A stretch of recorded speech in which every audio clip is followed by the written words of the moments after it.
আমাদের কিবোর্ডের উপরে হাত বসানোর পরে আমরা এখন যে বিষয়টি আপনাদের দেখাবো সেটি হচ্ছে F1 থেকে F12 পর্যন্ত এখানে যে 12টি কি রয়েছে এই 12টি কি আমাদের কখন কোন কাজে প্রয়োজন হবে সেটি এখন আমি আপনাদের দেখাবো।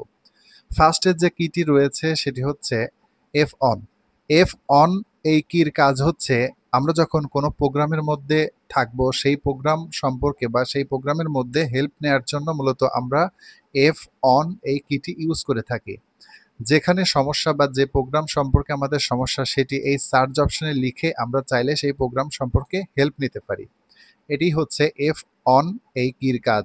দ্বিতীয় যেটি রয়েছে F2, F2 তে আমরা যে কাজটি করতে পারি সেটি হচ্ছে আমাদের সামনে যদি কোনো একটি ফাইল থাকে, সেই ফাইলের যে নামটি থাকবে সেই ফাইলের নামটিকে এডিট বা চেঞ্জ করার জন্য মূলত আমরা এখান থেকে এই F2 অপশনটি ইউজ করতে পারি। এর জন্য আমরা এই ফাইলটির উপরে একটি প্রেস করে যদি কিবোর্ড থেকে F2 তে একটি প্রেস করি তাহলে আমাদের এখানে এডিট অপশন চলে আসবে এবং এখান থেকে আমরা যে নামটি লিখব আমাদের ফাইল নামটি সেটি এখানে হয়ে যাবে। এটি হচ্ছে আমাদের F2 র কাজ। F3 র যে কাজ সেটি হচ্ছে আমরা যখন কোনো একটি ব্রাউজারে প্রবেশ করব সেই ব্রাউজারের মধ্যে F3 তে প্রেস করলে একটি ফাইন্ড অপশন আসবে বা সার্চ অপশন আসবে। এখান থেকে আমরা সেই ব্রাউজারের মধ্যে থেকে কোনো একটি ওয়ার্ড বা কোনো একটি শব্দকে খুঁজে বের করার জন্য আমরা এই F3 বা এই সার্চ অপশনটি ইউজ করতে পারি। এখানে যদি আমি এখন www লিখি আমাদের এই পেজের মধ্যে যতগুলো www থাকবে সেগুলো আমাদের এখানে ধরে দিবে। দেখা যাচ্ছে এখানে আমাদের অন অফ 3 মানে এখানে 3টি www রয়েছে, এর জন্য আমাদের এই www এখানে এটি ধরে দিয়েছে। এটি হচ্ছে মূলত ফাইন্ড অপশনের কাজ বা খোঁজার কাজ। এরপরে যে অপশনটি রয়েছে F3 এর পরে F4 অপশনের কাজ হচ্ছে আমাদের সামনে যদি কোনো একটি প্রোগ্রাম ওপেন থাকে সেই প্রোগ্রামটিকে আমরা যদি ক্লোজ করতে চাই তার জন্য আমরা এখান থেকে F4 যে কিটি রয়েছে এটি ইউজ করতে পারি। এর জন্য আমাদের সামনে যে প্রোগ্রামটি রয়েছে এটিকে আমরা ক্লোজ করে দিব। এটি করার জন্য কিবোর্ড থেকে অল্টার ধরে F4 এ প্রেস করলেই কিন্তু আমাদের প্রোগ্রামটি কেটে যাবে। এটি হচ্ছে F4 অপশনের কাজ। এরপরে যেটি রয়েছে F5 দিয়ে আমাদের ডেস্কটপের মধ্যে এসে আমরা চাইলে এখানে রিফ্রেশের কাজটি করতে পারি। আমরা যদি F5 এ প্রেস করতে থাকি তাহলে কিন্তু আমাদের এই ডেস্কটপ এরিয়াটি রিফ্রেশ হতে থাকবে। তাহলে F5 অপশনের কাজ হচ্ছে রিফ্রেশ করা।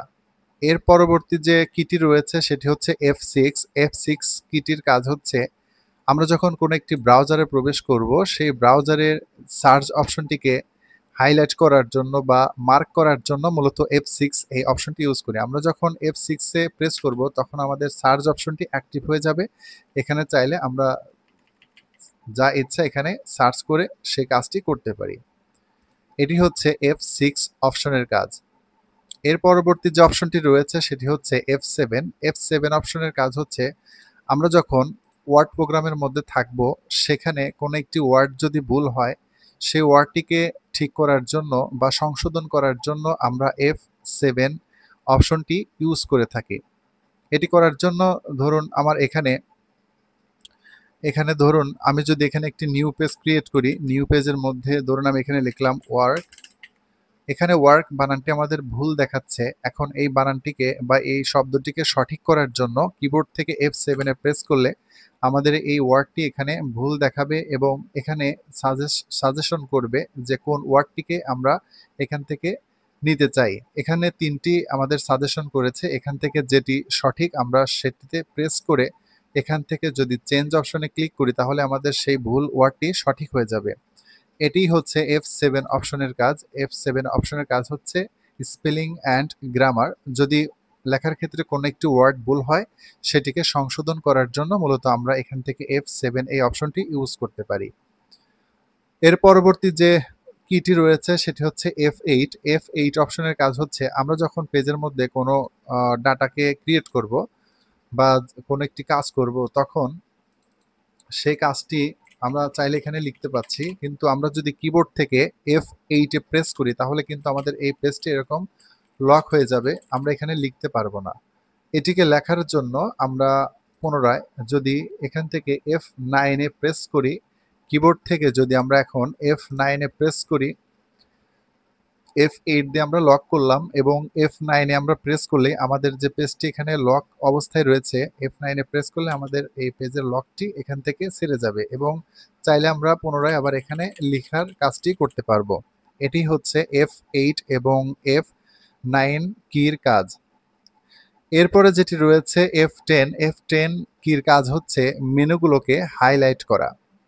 F10 এ যদি আমরা প্রেস করি তাহলে দেখা যাচ্ছে আমাদের এখানে যে মেনু বারটি রয়েছে এই মেনু বারের যে নামগুলো রয়েছে এখানে হাইলাইট আকারে আমাদের এরকম দেখাবে। এটি হচ্ছে F10 অপশনের কাজ। এর পরবর্তী যে কিটি রয়েছে সেটি হচ্ছে F11। F11 অপশনের কাজ হচ্ছে আমরা যখন কোনো একটি ব্রাউজারে প্রবেশ করব সেই ব্রাউজারকে ফুল স্ক্রিন করার জন্য মূলত আমরা এই 11 যে কিটি রয়েছে এটি ইউজ করতে পারি। আমরা যদি F11 এ প্রেস করি তাহলে কিন্তু আমাদের সেই কোনো একটি যে ব্রাউজারে আমরা প্রবেশ করব সেই ব্রাউজারটি আমাদের এরকম ফুল স্ক্রিন হয়ে যাবে। আবার পুনরায় যদি আমরা এখান থেকে F11 এ প্রেস করি তাহলে আমাদের ব্রাউজারটি আগের অবস্থায় চলে আসবে। এর পরবর্তী যে কিটি রয়েছে সেটি হচ্ছে F12। F12 অপশনের কাজ হচ্ছে আমরা মূলত সেভ অ্যাজ শর্টকাটটি ইউজ করার ক্ষেত্রে আমরা এই 12 অপশনটি ইউজ করি। আমরা যদি কিবোর্ড থেকে F12 এ প্রেস করি তাহলে কিন্তু আমাদের এখানে সেভ অ্যাজ অপশনটি এখানে অ্যাক্টিভ হয়ে যাবে। আমরা ফাইল থেকে যে সেভ অ্যাজ এর কাজটি করি এটিকে অ্যাক্টিভ করার জন্য মূলত আমাদের F12 এই কি। ফাংশন কি, এটির পরে আমাদের যে কিটি রয়েছে অ্যারো কি। অ্যারো কিতে আমাদের এখানে 4টি কি রয়েছে আপ, ডাউন, লেফট, রাইট। এই 4টি কির কাজ হচ্ছে আমাদের এখানে যদি আমরা অ্যারো কির আপে প্রেস করি তাহলে দেখুন আমাদের মাউস পয়েন্টটি বা কারসরটি উপরের দিকে যাচ্ছে এবং ডাউনে প্রেস করলে নিচের দিকে যাবে, লেফটে প্রেস করলে আমাদের বাম দিকে আসবে এবং রাইটে প্রেস করলে কারসরটি ডান দিকে চলে আসবে। এটিই মূলত আমাদের কিবোর্ড থেকে যে অ্যারো কি এই অ্যারো কির কাজ। এরপরে আমাদের এখানে এক্সট্রা কি বা স্পেশাল কির মধ্যে যে কিগুলো রয়েছে এখান থেকে হোম কির কাজ হচ্ছে যদি আমাদের কোনো একটি লাইনের আমরা শেষে থাকি বা মাঝে থাকি, আমরা যদি কিবোর্ড থেকে হোমে প্রেস করি তাহলে আমাদের সেই লাইনের শুরুতে আমাদের এই মাউস পয়েন্টটি বা এই কারসরটি নিয়ে আসবে এবং এখান থেকে যদি আমরা ইন্ড অপশনে প্রেস করি তাহলে আমাদের সেই লাইনের শেষে এই মাউস পয়েন্টটি নিয়ে আসবে। এরপরে যেটি রয়েছে পেজ আপ। পেজ আপে যদি আমরা প্রেস করি তাহলে আমাদের এখানে দেখা যাচ্ছে পেজ আপ। এই পেজ আপে প্রেস করলে আমাদের পেজের উপরের দিকে নিতে থাকবে এবং আমরা যদি এখান থেকে পেজ ডাউন অপশনে প্রেস করি তাহলে আমাদের পেজের নিচের দিকে নিতে থাকবে। এটি হচ্ছে পেজ আপ এবং পেজ ডাউন অপশনের কাজ। এরপরে যেটি রয়েছে ডিলেট। ডিলেট অপশনের কাজ হচ্ছে আমরা যখন কোনো লেখা লিখব সেই লেখাটিকে কেটে দেওয়ার জন্য মূলত আমরা ডিলেট অপশন ইউজ করি। আমাদের এই লেখার লাস্টে যদি আমাদের মাউস পয়েন্টটি থাকে আমরা এখন এখান থেকে ব্যাক স্পেসে প্রেস করলে আমাদের লেখাটি কাটতে থাকবে, কিন্তু আমরা যদি লেখার সামনে প্রেস করি কিবোর্ড থেকে ব্যাক স্পেসে প্রেস করলে আমাদের লেখাটি কাটবে না। এটি কাটার জন্য আমরা যদি ডিলেটে প্রেস করি তাহলে কিন্তু কাটবে। আমাদের লেখার ফার্স্টে যদি এই কারসরটি থাকে তাহলে ডিলেটে প্রেস করলে লেখাটি কাটবে এবং যদি লেখার শেষে থাকে তাহলে আমাদের ডিলেটে কাটবে না, কিন্তু তখন ব্যাক স্পেস দিয়ে আমাদের লেখাটি কাটতে থাকবে। এটি মূলত আমাদের এখান থেকে স্পেশাল কি বা এক্সট্রা কির মধ্যে যে কাজ কিগুলো রয়েছে এগুলোর কাজ।